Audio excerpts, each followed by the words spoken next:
ahead first. It's more of a comment that perhaps will connect three of the panelists' comments, which is that George's question was, is this the moment of crisis for Midnight Notes, or it is the moment of crisis, and does it live, or does it perish? I think that one of the things Craig's piece talked about a reanalysis of what are the forces that are preventing a full understanding of the crisis and a recomposition of the working class to work effectively against that crisis, and thus if people who are involved in immigration and prisons are not getting together and working together, and thus, as Massimo said, there's the reimagining of the commons as a green space, as our future, and yet it's a place where this space is a place for capital to compete for wind turbines and things like that. The ability for that realization to be, I think, kept out of, people don't make the connection between green space and the future of our species and capitalism, or people don't make the connection between prison and immigration, precisely because, as Team Colors said, there's this new intervening force, which Sylvia has talked about in her work on structural adjustment programs and the role of NGOs. Well, now we have nonprofits, and how is this affecting not only the green movement, but also immigration? And it's casting a veil over our eyes. It's teaching people to think in ways that are classless. Oh, it's not about green space, it's about, being organic, or it's not about criminalization, it's about immigration. We don't want to be part of those people because that will keep our political message from being less than effective.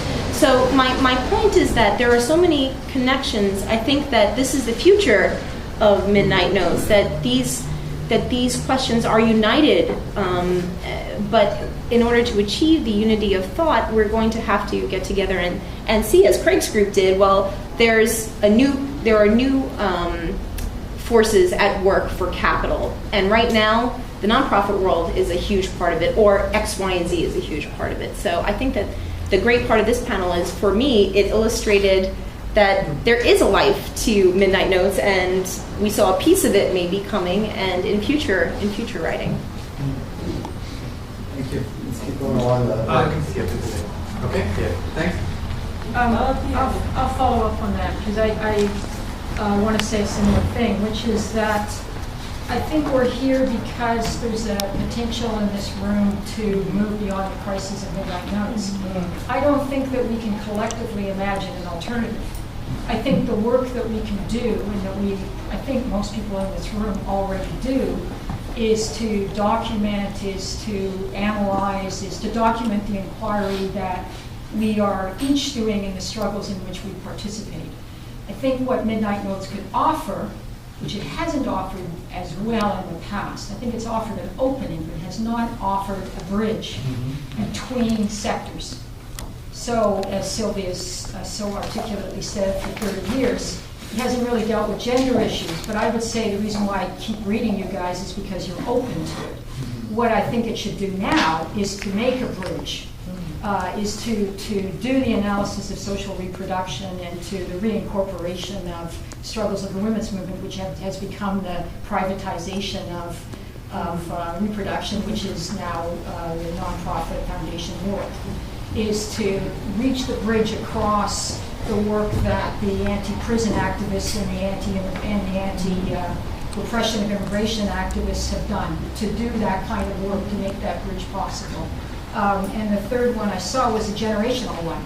So in this room are people of 30 years that have already done that work. What Midnight Notes could do is a modest effort of organizing some of that documentation. And the second thing that I think that, as someone who works in the media, is circulation, so that it goes way beyond what it's been before, across all of those bridges of gender, of northern world, southern world, immigrant status. I like to say I'm a high-paid migrant worker, because I have a green card and I lived here for 8 years with a visa. So, but anyway, status, and all the different other kinds of struggles. And I think that's a modest work, but I think to be a good, it is communist work to intellectually do that work. And second thing, and in I'm not a Catholic, but I think you'll appreciate it, communist in the small C, Catholic sense. I worked at a Jesuit university, so I like to make those jokes.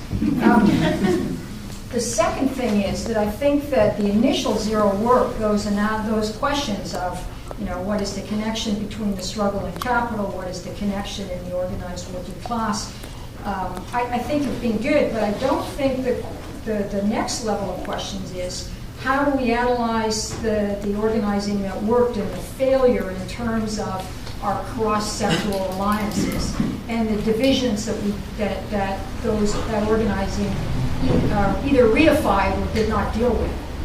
And Midnight Notes has never really attempted that, I don't think. And it's very difficult work to do. Who wants to do it? Because you get, it's painful.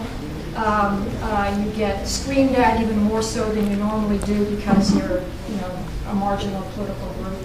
And you're not always right. So it's a very humbling kind of work. But there needs to be a forum for really doing those very, very difficult analysis of why organizations fail on the social relations way. And usually it has to do with divisions within. My own thesis is it usually has to do with divisions within the class and with the reincorporation of more powerful elements of the class in a deal. So anyways. Panelists just try Can I ask you a question? exemplary for succinctness. Yeah, I have Dorothy. Yes. Can I ask Dorothy a question? Please, just be as brief as possible. Very brief.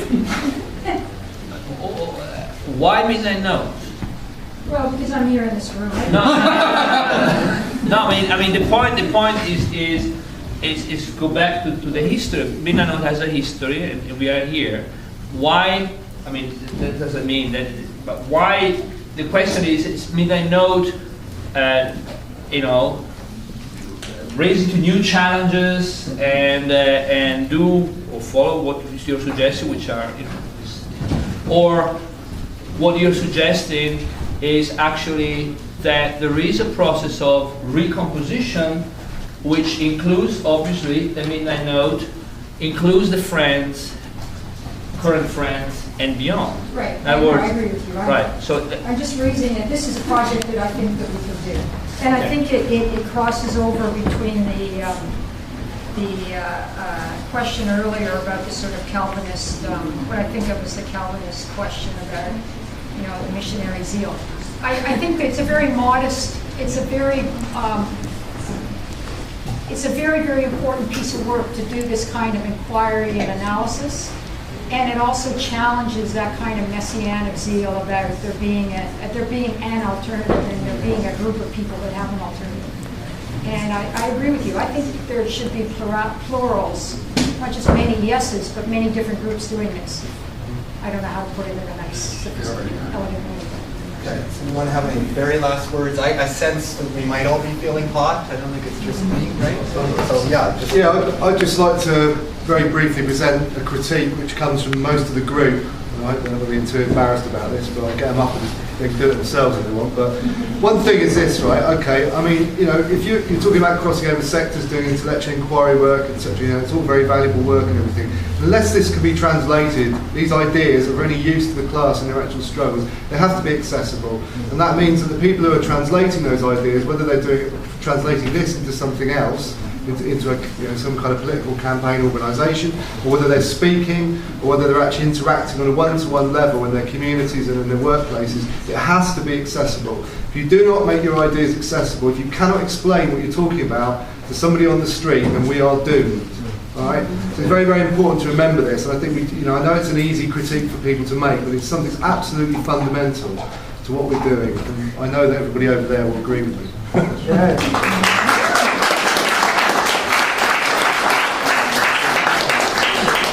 George, you want to finish or no? No.